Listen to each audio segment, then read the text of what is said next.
আওয়ামী লীগ হলো made in India. দেশে এখন আর বিদেশি মাল নাই।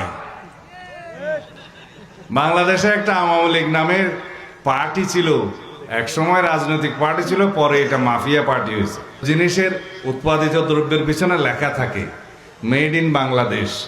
আমরা যত জামা কাপড় বিদেশে গেলে কিনি, দেখা যায় ওখানে শার্টের পিছনে লেখা আছে ভিতরে মেড ইন বাংলাদেশ।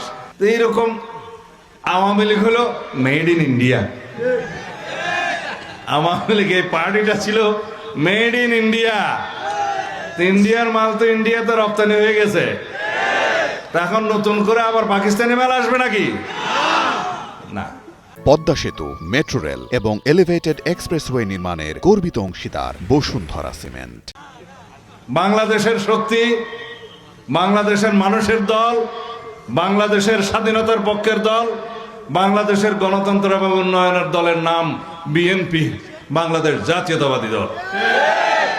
যদি আমরা বাংলাদেশে ফ্যাসিবাদের পুনরুত্থান না চাই, যদি বাংলাদেশে কোনো রকমের স্বৈর শাসকের পুনরুৎপাদন এবং উৎপাত না চাই, তাহলে গণতন্ত্রকে শক্তিশালী করতে হবে। এর কোনো বিকল্প আছে? যদি গণতন্ত্রকে শক্তিশালী করতে হয়, এদেশের সমস্ত জনগণকে রাষ্ট্রের মালিকানা ফেরত নিতে হবে।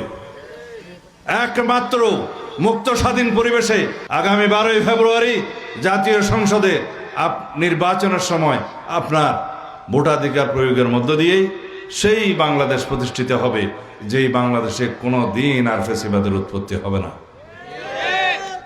উৎপাত হবে না, স্বৈরতন্ত্রের উৎপাদন হবে না, সংসদীয় পদ্ধতিরও কোনো স্বৈর শাসক আর উৎপাদন হবে না, ব্যক্তিতান্ত্রিক স্বৈরতান্ত্রিকতা নিপাত যাবে। সুতরাং আগামী 12ই ফেব্রুয়ারির সেই জাতীয় সংসদ নির্বাচন বাংলাদেশের ইতিহাসে সবচাইতে গুরুত্বপূর্ণ নির্বাচন।